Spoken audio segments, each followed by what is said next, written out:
directly to you. Are you or DHS doing anything to comply with the 9-0 Supreme Court order to facilitate his return to the United States? Just yes or no. Now, this administration is following all federal court orders. Madam Secretary, this is a It's the simple question. president's prerogative on conversations that happen with the president of El Salvador. I ask a simple question. We have a limited amount of time. I just asked you, Madam Secretary, whether or not you or the Department of Homeland Security are taking any action to facilitate the 9-0 Supreme Court decision to facilitate his return. This is a sharp and emotionally charged exchange unfolded on Capitol Hill today, where a dispute over immigration enforcement, due process, and the authority of the courts took center stage. At issue was the fate of Kilmar Abrego Garcia, a Salvadoran national whose removal from the United States has now drawn the attention of every level of the federal judiciary, all the way up to a unanimous Supreme Court ruling. If you rely on us to break down complex hearings like this and explain why they matter, make sure to subscribe so you stay informed.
Van Hollen framed the issue as a test of constitutional duty.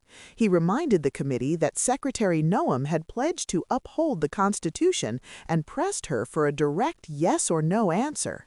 Noem repeatedly responded that the administration was following all federal court orders, but she stopped short of clearly stating whether DHS was actively facilitating Abrego Garcia's return, the precise requirement of the court's ruling. That distinction matters. In legal terms, facilitating a return is not the same as passively acknowledging a decision. It implies affirmative steps by the government, something the courts have explicitly ordered. Van Hollen attempted to pin that down, but the exchange quickly escalated. Secretary Noem accused the senator of advocating for a known terrorist and human smuggler, claims that Van Hollen forcefully rejected.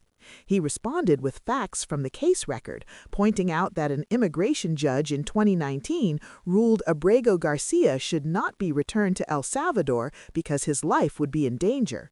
That decision was never appealed by the Trump administration at the time.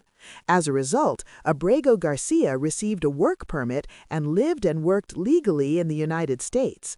Van Hollen also emphasized that the federal district court, the appellate court, and the Supreme Court all ruled in Abrego Garcia's favor for a reason. According to the presiding district court judge, the administration provided no evidence linking Abrego Garcia to MS-13 or any other terrorist activity, a key point that undercuts the most serious accusations raised during the hearing. The argument then turned to Supreme Court precedent. Van Hollen cited a decision authored by Justice Antonin Scalia in Reno v. Flores, which affirmed that the Fifth Amendment guarantees due process to non-citizens in deportation proceedings. He asked Secretary Noem whether she agreed with that principle. Noem responded by saying the administration is using every due process tool Congress has authorized, including expedited removal procedures.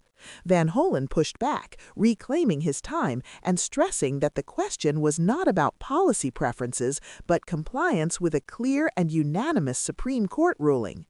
The discussion broadened further when Van Hollen referenced Secretary Noem's visit to El Salvador and her remarks about using detention facilities there as part of the administration's enforcement strategy.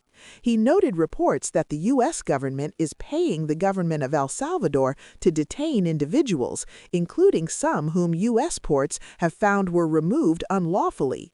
Van Hollen asked whether Noem had reviewed the grant documents governing those payments and which entities in El Salvador were receiving the funds. Noem confirmed that she had seen the documents. The senator then revealed that he and several colleagues had formally requested those records in a letter sent in April and asked whether she would respond. Noem said she would review the letter and respond. As the clock ran out, tension spilled beyond the witnesses' table, with senators disputing time limits and decorum.